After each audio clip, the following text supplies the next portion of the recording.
Hello ಎಲ್ರಿಗೂ welcome back to the channel. ನೀವು ನೋಡ್ತಿದ್ದೀರಾ ತೇಜಸ್ ಟಾಕ್ಸ್. ಇವತ್ತೇನಪ್ಪ ಬೇರೆ ಒಂದು ಸೆಟಪ್ಪಲ್ಲಿ ಇದ್ದೇನೆ ಅಂತ ಅಂದ್ಕೊಳ್ಬೇಡಿ. ಇವತ್ತು ಕಾಮಿಡಿ ಫನ್ ಡೈಲಿ ವ್ಲಾಗ್ ಬಿಟ್ಟು ಕೆಲವೊಂದು ಸಮಥಿಂಗ್ ನ್ಯೂ ಅಂತ ಹೇಳ್ತೇವಲ್ಲ, ಸೊ ಅದು ಟ್ರೈ ಮಾಡುವಂಥದ್ದು ನಾವು ಬಂದಿದ್ದೇವೆ. ಇನ್ ಕೇಸ್ ಈ ವಿಡಿಯೋಕ್ಕೆ ಒಳ್ಳೆ ವ್ಯೂಸ್ ಬಂದರೆ ಇಂಥ ಕೆಲವೊಂದಿಷ್ಟು ಇನ್ಫಾರ್ಮೇಟಿವ್ ವೀಡಿಯೋಸ್, ಅಂದರೆ ತುಂಬ ಇನ್ಫಾರ್ಮೇಟಿವ್ ಅಲ್ಲ, ಸ್ವಲ್ಪ ಇನ್ಫಾರ್ಮೇಷನನ್ನು ಸ್ವಲ್ಪ ಟಚ್ ಮಾಡಿ ಹೋಗುವಂಥದ್ದು, ಸ್ಟಾರ್ಟರ್ ಕೊಡ್ತಾರಲ್ಲ ಅದೇ ರೀತಿ. ಸೊ ಆ ರೀತಿ ಟಚ್ ಮಾಡುವಂಥ ಯೋಚನೆಯಲ್ಲಿ ನಾವು ಇವತ್ತು ಬಂದಿದ್ದೇವೆ. ಸೊ ಇವತ್ತು ಫಾರ್ ಎಕ್ಸಾಂಪಲ್ ಯಾವುದೇ ಹೊಸ ವರ್ಷ ಆಗಿರಲಿ ಅಥವಾ ಇಡೀ ವರ್ಲ್ಡಲ್ಲಿ ಯಾವುದಾದ್ರೂ ಒಂದು ಸ್ಪೆಷಲ್ ಈವೆಂಟ್ಗಳು ಆದರೆ ನಮಗೆ ಫಸ್ಟ್ ಕೇಳುವಂಥ ಹೆಸರು ಬಂದು ನಾಸ್ಟ್ರಡಾಮಸ್ ಅಂದರೆ ಒಬ್ಬ ಫ್ರೆಂಚ್ ಜ್ಯೋತಿಷಿ, ವೈದ್ಯ ಮತ್ತು ಕವಿ ಅಂತ ಹೇಳ್ಬೋದು. ಈ ನಾಸ್ಟ್ರಡಾಮಸ್ ಏನು ಮಾಡ್ತಾನೆ ಅಂತ ಹೇಳಿದರೆ, ಕೆಲವೊಂದಿಷ್ಟು ಅವನ ಒಂದು ಬುಕ್ ಇದೆ, ಬುಕ್ ಹೆಸರನ್ನು ನಾನಿಲ್ಲಿ ಮೆನ್ಷನ್ ಮಾಡಿದ್ದೇನೆ ನೋಡಿ.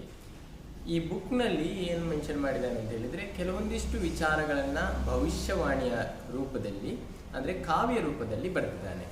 ಅದನ್ನು ಪರ್ಟಿಕ್ಯುಲರ್ ಆಗಿ ಇದೇ ವಿಷಯ ಅಂತ ಹೇಳಲಿಕ್ಕೆ ಬರಲ್ಲ, ಬಟ್ ಅದನ್ನು ನಾವು ಸಿಂಕ್ ಮಾಡ್ಕೊಳ್ಬೋದು. ಅಂಥ ವಿಚಾರವಾಗಿ 2025ನೇ ವಿಚಾರವಾಗಿ ಯಾವುದೆಲ್ಲ ವಿಶೇಷ ಒಂದು ಕೆಲವೊಂದಿಷ್ಟು ಹೈಲೈಟ್ಸನ್ನು ನಾವು ಇವತ್ತು ಹೇಳ್ತೇವೆ. ಯಾವುದೆಲ್ಲ ವಿಚಾರವನ್ನು ಇವರು ಇದರಲ್ಲಿ ತಿಳಿಸಿದ್ದಾರೆ ಮತ್ತು ಯಾವುದು ನಮಗೆ ಹೈಲೈಟ್ ಆಗಿ ಕಾಣ್ತಾ ಇದೆ ಅಥವಾ ಈ ರೀತಿ ಬದಲಾವಣೆ ಆಗ್ಬೋದು ಅಂತ ನಾವು ಥಿಂಕ್ ಮಾಡ್ಬೋದು, ಅದನ್ನು ನಾನು ಇವತ್ತು ನಿಮಗೆ ತಿಳಿಸ್ತಾ ಇದ್ದೇನೆ. ಸೊ ನಾನು ನನ್ನ ಬೇಸ್ ಮೇಲೆ ಅಥವಾ ನಾನು ರಿಸರ್ಚ್ ಮಾಡಿದ ಪ್ರಕಾರ ಹೇಳ್ತಾ ಇದ್ದೇನೆ. ಇದರಲ್ಲಿ ನಾನು ರೆಫರ್ ಮಾಡಿರುವಂಥದ್ದು ದ ಎಕನಾಮಿಕ್ಸ್ ಟೈಮ್ಸ್ ಅನ್ನೋಂಥ ವೆಬ್ಸೈಟ್ನಿಂದ. ಸೊ ನಾನು ಸ್ಕ್ರೀನ್ಶಾಟ್ಗಳನ್ನು ಕೂಡ ಅದೇ ವೆಬ್ಸೈಟ್ನಿಂದ ನಾನು ಹಾಕ್ತಾ ಇದ್ದೇನೆ ಮತ್ತು ಕೆಲವೊಂದಿಷ್ಟು ಪಾಯಿಂಟ್ಗಳನ್ನು ನಾನು ನೋಟ್ ಮಾಡಿ ಇಟ್ಕೊಳ್ತಿದ್ದೇನೆ. ಅದಕ್ಕೋಸ್ಕರ ವಿಡಿಯೋಗಳು ಕೆಲವೊಂದು ಬಾರಿ ಕಟ್ ಆಗುವಂಥ ಸನ್ನಿವೇಶಗಳು ಬರ್ತದೆ.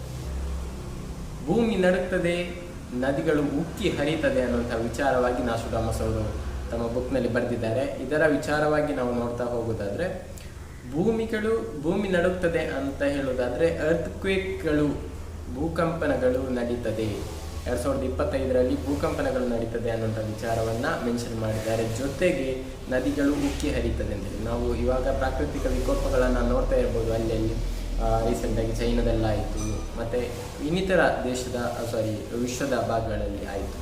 ಸೊ ಇದನ್ನು ನೋಡೋದಾದರೆ ಇನ್ನೊಂದು ಹೆಜ್ಜೆ ಮುಂದೆ ಇಟ್ಟು ನಾವು 2025ರ ಕಡೆ ಹೋಗ್ಲಿಕ್ಕಿಂತ ಮುಂಚೆ ಈ ಐಸ್ ಕ್ಯಾಪ್ಗಳು ಅಂತ ಹೇಳಿದ್ರೆ, ಈ ಐಸ್ ಮತ್ತು ಸ್ನೋದ ಒಂದು ಪದರ ಏನಿರ್ತದೆ ನಮ್ಮ ದಕ್ಷಿಣ ಧ್ರುವ ಮತ್ತು ಉತ್ತರ ಧ್ರುವದಲ್ಲಿ ಏನಿರ್ತದೆ ಅದು ಕರಗ್ತಾ ಇದೆ, ಸಮುದ್ರ ಮಟ್ಟ ಜಾಸ್ತಿ ಆಗ್ತಾ ಇದೆ, ನದಿಗಳ ಮಟ್ಟ ಜಾಸ್ತಿ ಆಗ್ತದೆ, ಮಿತಿಮೀರಿ ಹರಿತದೆ ಇನ್ನುವಂಥ ವಿಚಾರವನ್ನು ಇದರಲ್ಲಿ ಮೆನ್ಷನ್ ಮಾಡಿದ್ದಾರೆ. 2025ರಲ್ಲಿ ನಾಸ್ಟ್ರಡಾಮಸ್ನ ಭವಿಷ್ಯವಾಣಿಯನ್ನು ನಂಬುವವರು ಏನು ತಿಳ್ಕೊಳ್ಬೋದು ಅಂತ ಹೇಳಿದರೆ, ಸೊ ಪ್ರಾಕೃತಿಕ ವಿಕೋಪಗಳು ನಡೆಯುವಂತಹ ಸಂದರ್ಭಗಳು ಹೆಚ್ಚಿರ್ತದೆ ಅಂತ ತಿಳ್ಕೊಳ್ಬೋದು. Lights in the sky and new world Discover ಅಂತ ಹೇಳಿದ್ದಾರೆ.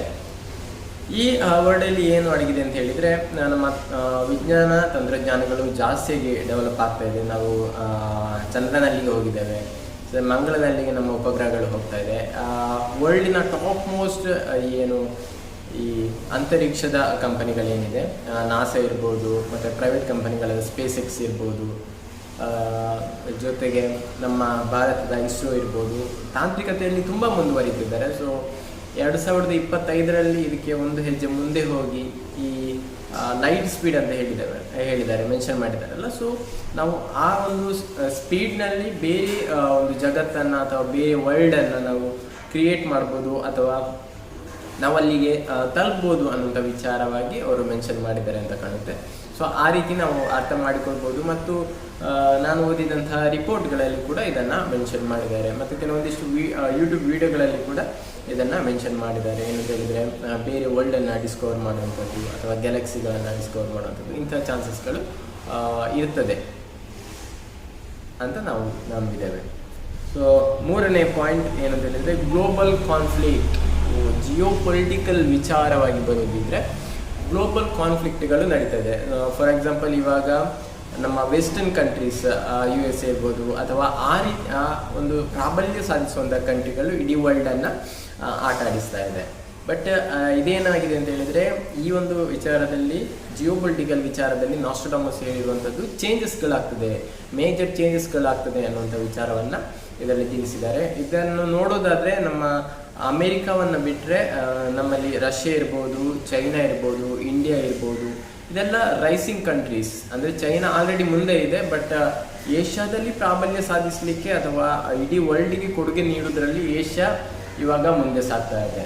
ಸೊ ಇದನ್ನು ನೋಡೋದಾದ್ರೆ ಜಿಯೋ ಪೊಲಿಟಿಕಲ್ ವಿಚಾರವಾಗಿ ಕೆಲವೊಂದು ಮಿಡಲ್ ಈಸ್ಟ್ನಲ್ಲಿ ಜಗಳ ಆಗ್ತಾ ಇದೆ ಅಥವಾ ಕಾನ್ಫ್ಲಿಕ್ಟ್ಗಳು ಆಗ್ತಾ ಇದೆ. ಸೊ ಇದು ಕೂಡ ಜಾಸ್ತಿ ಆಗುವ ಸಂದರ್ಭ ಏನು ಅಂತ ಹೇಳಿದರೆ, ಸಂಪೂರ್ಣ ಒಂದು ಹಿಡಿತ, ಇಡೀ ವಿಶ್ವದ ಹಿಡಿತ ಏಷ್ಯಾದ ಮೇಲೆ ಅಥವಾ ಏಷ್ಯಾ ತಗೊಳ್ತದೆ ಅನ್ನೋಂಥ ವಿಚಾರವಾಗಿ ಒಂದು ಕ್ಲೂ ಅನ್ನು ಕೊಟ್ಟಿದ್ದಾರೆ ಇದರಲ್ಲಿ. ಸೊ ಮೇಜರ್ ಚೇಂಜಸ್ ಆಗ್ತದೆ ಅಂತ ಹೇಳುತ್ತಿದ್ರೆ US ಅನ್ನು ಬಿಟ್ಟರೆ ನಮ್ಮಲ್ಲಿ ಸ್ಟ್ರಾಂಗ್ ಇರುವಂಥದ್ದು ನಮ್ಮ ಏಷ್ಯಾದಲ್ಲಿ ಚೈನಾ ಮತ್ತು ಇಂಡಿಯಾ. ಸೊ ಪ್ರಾಬಲ್ಯ ಇಡೀ ವರ್ಲ್ಡ್ನ ಹಿಡಿತ ಈ ದೇಶಗಳಿಗೆ ಬರ್ಬೋದು ಅನ್ನೋಂಥ ಚಾನ್ಸಸ್ ಇದರಲ್ಲಿ ನೋಡ್ಬೋದು ನಾವು.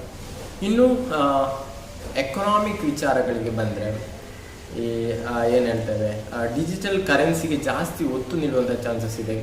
ಯಾಕೆಂತ ಹೇಳಿದರೆ ಎಕನಾಮಿಕ್ ಇನ್ಸ್ಟೆಬಿಲಿಟಿಗಳು ನಡೀತಾ ಇದೆ, ಒಂದು ಸ್ಟೆಬಿಲಿಟಿ ಇಲ್ಲ.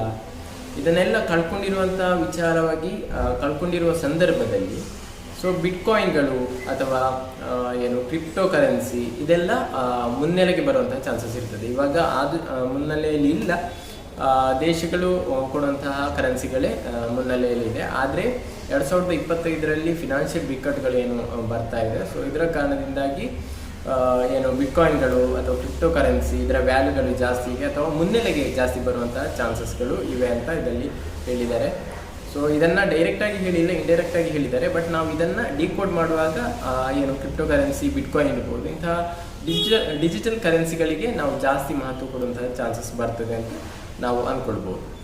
ಇನ್ನು ಕೊನೆಯದಾಗಿ 2 ಪಾಯಿಂಟ್ಗಳು ವಿಚಾರವಾಗಿ ನೋಡೋದಾದರೆ, ನಾವು ಒಂದು ಹೆಲ್ತ್ ಕೇರ್ ಸೆಕ್ಟರ್ಗಳಲ್ಲಿ ಮೇಜರ್ ಕಾಯಿಲೆಗಳು ಏನೆಲ್ಲ ಕಾಯಿಲೆಗಳಿವೆ, ಸೊ ಅದಕ್ಕೆ ಮದ್ದು ಕಂಡುಹಿಡುವಂತಹ ಅಥವಾ ಮೆಡಿಸಿನನ್ನು ಪ್ರಿಪೇರ್ ಮಾಡುವಂತಹ ಶಕ್ತಿ ಜಾಸ್ತಿ ಆಗ್ತದೆ. ಮತ್ತು ಅಡ್ವಾನ್ಸ್ಡ್ ಟೆಕ್ನಾಲಜಿ ಅಂದರೆ AI ಟೂಲ್ಗಳು ಇವಾಗ ಜಾಸ್ತಿ ಆಗಿ ಬಳಕೆಗೆ ಬರ್ತದೆ. ಇದನ್ನೆಲ್ಲ ಯೂಸ್ ಮಾಡಿಕೊಂಡು ಇನ್ನೂ ಹೆಚ್ಚಿನ ಅಡ್ವಾನ್ಸ್ಡ್ ಹೆಲ್ತ್ ಕೇರನ್ನು ಫೆಸಿಲಿಟಿಯನ್ನು ಒದಗಿಸುವಂಥ ಚಾನ್ಸಸ್ ಜಾಸ್ತಿ ಇದೆ ಅಂತ ಇದರಲ್ಲಿ ಮೆನ್ಷನ್ ಮಾಡಲಾಗಿದೆ.